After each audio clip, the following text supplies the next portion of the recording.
అది ఒక పల్లెటూరు. ఆ ఊళ్ళో రేవతి అనే ఒక సోమరిపోతు కోడలుండేది. రేవతికి భర్త రవి, అత్త వెంకమ్మ, ఆడపడుచు దేవి ఉన్నారు. వాళ్ళది మధ్యతరగతి కుటుంబం. కోడలు రేవతి ఏ పని చెయ్యకుండా ఖాళీగా ఇంట్లో కూర్చొని తింటూ ఉండేది. ఒకరోజు వాళ్ళ పక్కింట్లో రేవతి అత్త వెంకమ్మ, వీరమ్మ కూర్చొని మాట్లాడుకుంటున్నారు. ఏంటి వెంకమ్మ, పెళ్ళయి ఇన్నాళ్ళైనా నీ కోడలేమైనా మైసూరు మహారాణి అనుకుంటుందా ఏంటి?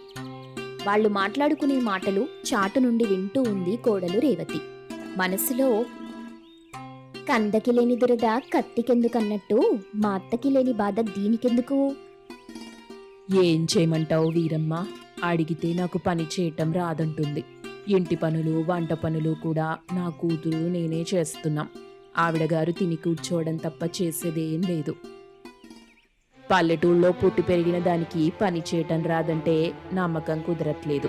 పని చేయకుండా తప్పించుకోవటం కోసం చేతులు దాచుకుంటుందేమో అనిపిస్తుంది.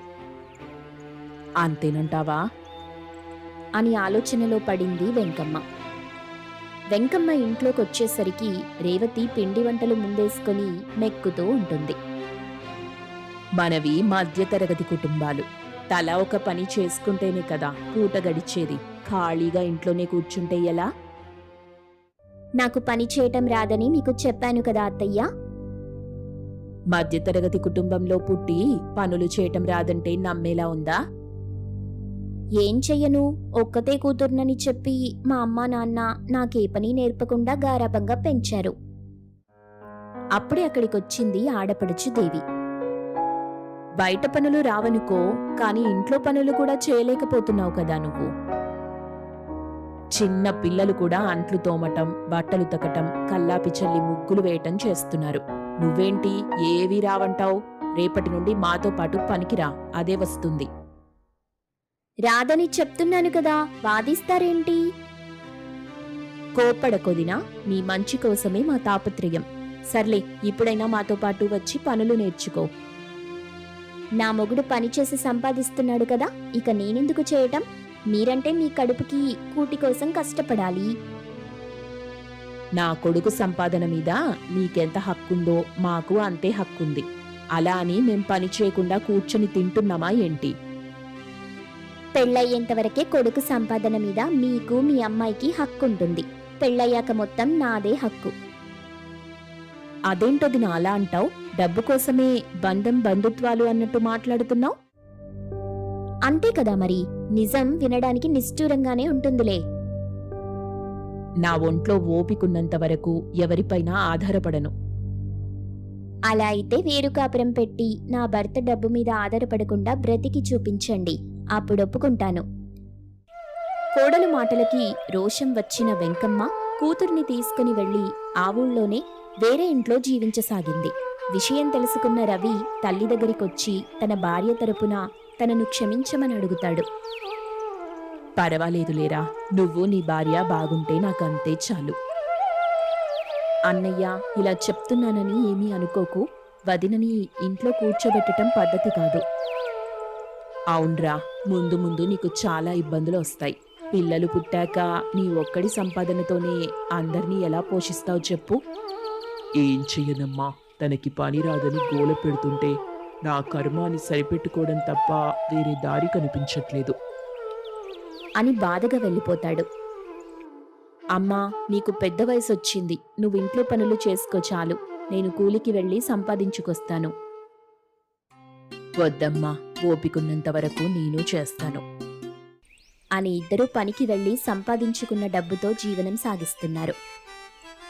మరోవైపు రేవతి తన ఇంటి ముందుకు అమ్మకానికి ఎటువంటి తినుబండారాలొచ్చినా సరే కొంటుంది. రవి కష్టపడి సంపాదించింది మొత్తం కరగదీస్తుంది. అనుకోకుండా రవి అనారోగ్యంతో చనిపోతాడు. రేవతికి భర్త పోయాడన్న బాధ కంటే తనని సుఖంగా కూర్చోబెట్టి పోషించే వ్యక్తి లేడన్న బాధ ఎక్కువవుతుంది.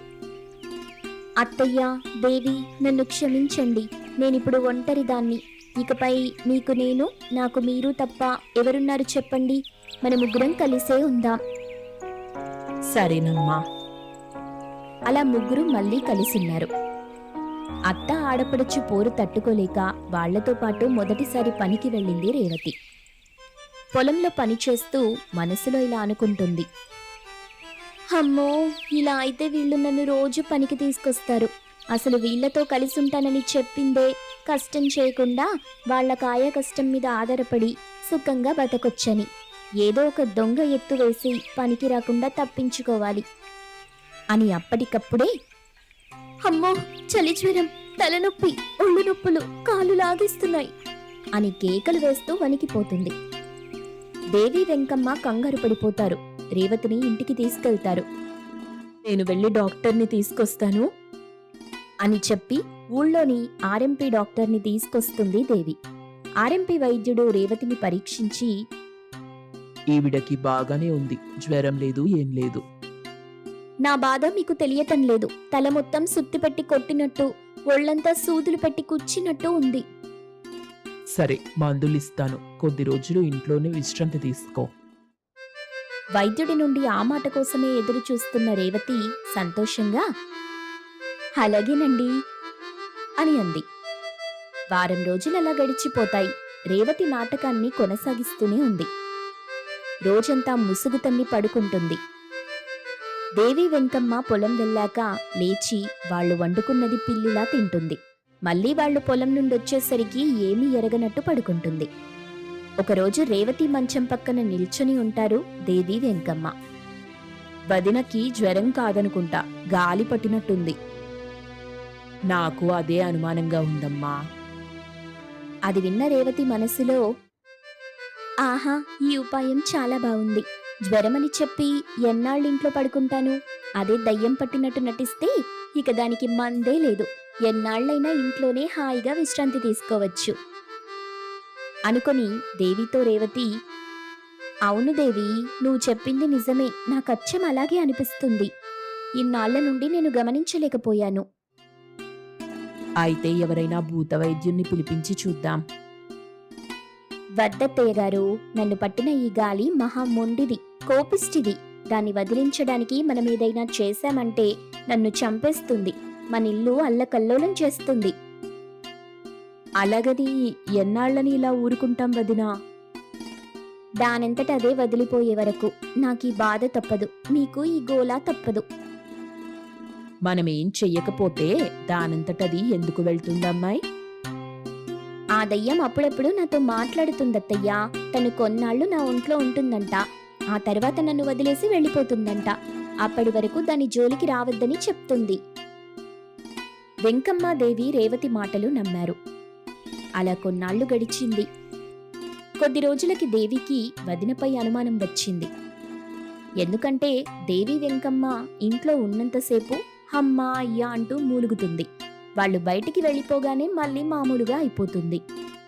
అమ్మా, వదిన దొంగ ఎత్తువేసి పనికి రాకుండా తప్పించుకోవడం కోసం నాటకాలాడుతుందని నాకు అనుమానంగా ఉంది.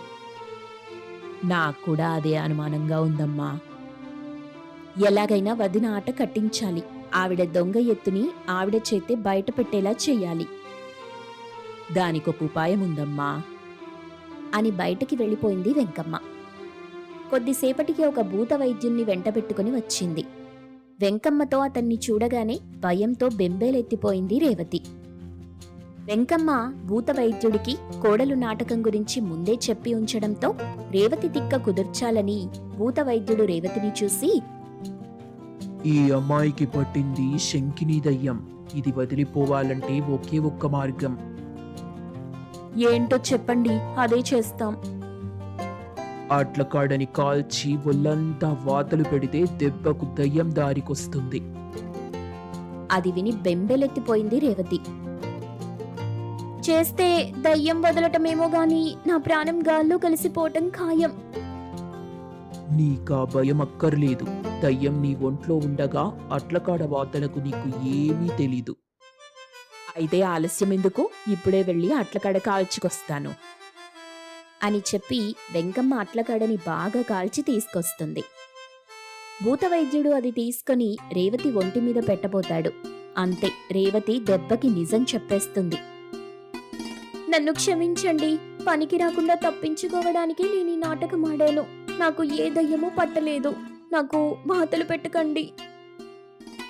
మాకు తెలుసు నీ నాటకాలు. అవి కట్టించడానికి మేము ఈ నాటకం ఆడాం. అది విని తెల్లమొహం వేసింది రేవతి. మళ్ళీ నువ్విలాంటి నాటకాలాడి పని మానేసావనుకో, ఈసారి నిజంగానే వాతలు పెడతాం. అమ్మో వద్దులే, పనికొస్తాను అని ఆ రోజు నుండి అత్త ఆడపడుచుతో కలిసి పనికి వెళ్తూ ఉండేది రేవతి.